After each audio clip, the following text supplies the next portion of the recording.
이스라엘 백성들이 이끌고 바로 가나안 땅에 들어갔으면 얼마나 더 그들에게 큰 축복이었을까. 왜 하나님은 그들의 실수를 용서하지 아니하시고 광야에 40년간 머무르게 하셨을까. 이런 아쉬움이 있습니다. 이런 아쉬움은 신명기 8장을 보면서 그 아쉬움을 떨쳐버릴 수 있습니다. 만일 그들이 광야 40년을 거치지 아니하고 애굽을 나와서 바로 가나안 땅에 들어가서 그들이 하나님이 주시는 은혜로 말미암아 그 땅을 차지하고 오늘 말씀과 같이 듣던 어떻게 됐을까요? 12절부터 보시기 바랍니다. 그 앞에 12절 앞에다가 만일 이스라엘 백성들이 40년 전에 가데스 밤에 정탐을 마치고 가나안 땅에 들어가서 그들이 배부르고 아름다운 집을 짓고 거주하게 되며, 또 13절입니다. 소와 양이 번성하며 은근히 증식되고 소유가 풍부하게 되었다면, 그 다음 14절로 이어진 것입니다. 하나님께서 그들을 광야 40년을 보내지 않고 그들이 실수한 것, 가나안 정탐을 하고 왔는데 정탐꾼이 가나안 땅을 압평하자 온 이스라엘 백성들이 원망하기 시작했습니다. 그리고 그 가나안 땅에 우리는 들어갈 수 없다. 저 땅은 우리를 삼키는 땅이다. 우리가 우리의 처자가 다 죽는 것을 어떻게 우리가 볼 수 있겠느냐. 그래서 하나님이 원망하고 거역하는 그들을 용서하지 않고 가나안 땅에 들어가지 않게 하시고 광야에 40년 머물게 했던 것입니다. 하나님 왜 관용을 베푸지 않으셨습니까? 40년이라니요. 벌이 너무 큽니다. 그들의 미련한 거 어리석음을 용서하시고 잘 타일러서 모세를 따라서 그 가나안 땅에 들여 보내시지 않았습니까? 우리가 이렇게 생각할 수 있습니다. 그런데 하나님은 선하시고 지혜로운 하나님이시며 우리의 모든 앞날을 아시는 하나님입니다. 이스라엘 백성들을 보시고 하나님의 판단은 가장 선하신 판단이었습니다. 우리가 12절, 13절, 14절을 연결해서 우리가 보게 되면 그들이 만약에 광야를 거치냐 가나안 땅에 들었다면 틀림없이 14절과 같이 되었을 것입니다. 내 마음이 교만하여 내 하나님 여호와를 잊어버릴까 한다면 그들은 여호와를 잊어버렸을 것입니다.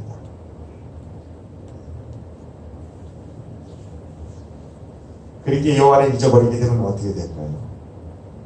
19절과 20절입니다. 19절과 20절. 내가 만일 내 하나님 여호와를 잊어버리고 다른 신들을 따라 그들을 섬기며 그들에게 절하면 내가 너희에게 증거하노니 너희가 반드시 멸망할 것이라.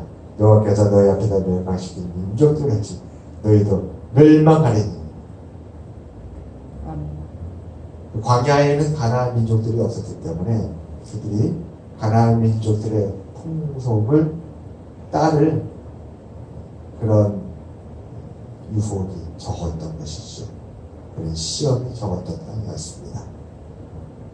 그들이 가나안 땅에 들어가면 이제 가나안 족속들을 맞닥뜨리게 되고 그들과 함께 있게 될 터인데, 그렇다면 그들이 섬기는 신을 이스라엘 백성들도 따를 수 있는 가능성이 높은 것이죠. 그들의 신을 받아들이고 그들의 풍습을 따르면, 그러다 보면 어떻게 됩니까? 하나님을 떠나게 되는 것이죠. 19절과 20절 말씀은 바로 그것입니다. 만약 그렇게 된다면 어떻게 됐을까요? 그들이 가나안 땅에 들어가서 가나안 신을 섬기게 되었다면 하나님은 19절 20절처럼 그들을 진멸하셨을 것입니다.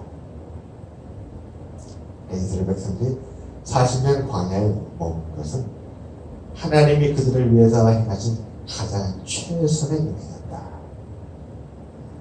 아쉬웠고, 그래요. 사실 이스라엘 백성들이 모세를 통해서 가나안 땅에 들여오지 않겠다는 하나님의 뜻을 들었을 때에 이스라엘 백성들이 후회를 하면서 이제라도 우리가 가나안 땅에 올라가겠대요.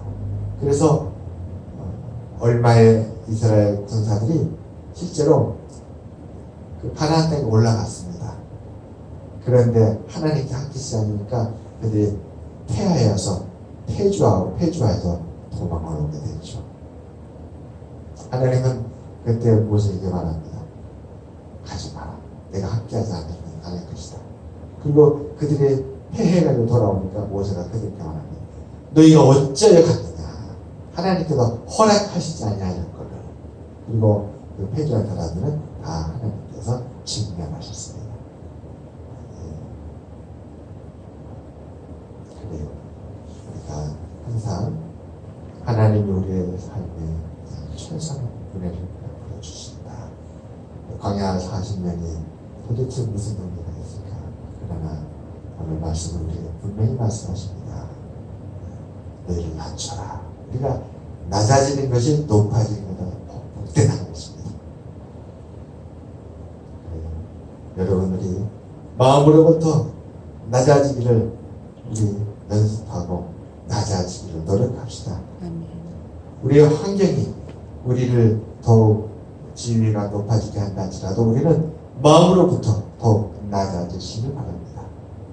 우리가 위치가 높아지고 우리가 더 부유해지고 우리가 풍족해지면 풍족할수록 우리는 더욱더 우리 마음을 낮추게 해야 합니다. 이렇게 낮추게 되면 하나님은 우리를 더욱 기뻐하사 우리에게 더 큰 축복을 주실 것입니다. 그리고 우리에게 낮아져야만이 어떻게 됩니까? 그 하나님이 주시는 준비하시고 이끄신 그 축복에 이르게 되는 것입니다. 그리고 우리가 이렇게 낮아져야 우리는 또 하나님의 말씀을 청종할 수가 있습니다. 20절 마지막이죠. 너희가 너희 하나님 여호와의 소리를 청종하지 아니하니라. 하나님의 말씀을 청종하지 아니하면 교만하게 되고 교만하니까 청종하지 않게 되고 그러다 보니 하나님을 떠나게 되고 하나님을 떠나니까 하나님의 은혜에 이르지 못하게 되고 하나님의 은혜에 이르지 못하니까 결국은 어떻게 됩니까? 하나님의 은혜를 받지 못해서 참 큰 고통의 삶을 살게 되는 것이지. 아무런 의미가 없고 선하지 않고 복되지 않냐는 그런 삶이 되게 됩니다. 그래서 우리는 오늘 이 말씀을 통해서 다시 낮아짐 우리에게 더 큰 축복이다. 낮아짐은 고리를 넘어가시기 바랍니다. 요셉이 어땠습니까? 보디발을 지려서 낮아지니까 그를 가정 총무로 삼고 또 그가 또 감옥에 갇히는 그 고통을 겪지만 또 한 번 더 낮아지니까 왕의 죄수를 그 감옥에서 만나게 되고 또 왕의 죄수 앞에서 또 한 번 낮아지니까 이념이 어떻게 됩니까? 왕 앞에 서게 되죠. 그리고 왕이 그 낮아진 요셉을 총리의 자리에 앉힙니다. 할렐루야. 우리가 낮아지는 고비를 넘어가고 나면 하나님의 축복이 또 기다리고 낮아지는 고비를 넘어가면 하나님 더 큰 축복이 기다리고 그렇게 하나님께서 우리를 더 큰 축복으로 인도해 주시리라 믿습니다. 아멘. 함께 390장 찬양드리겠습니다. 390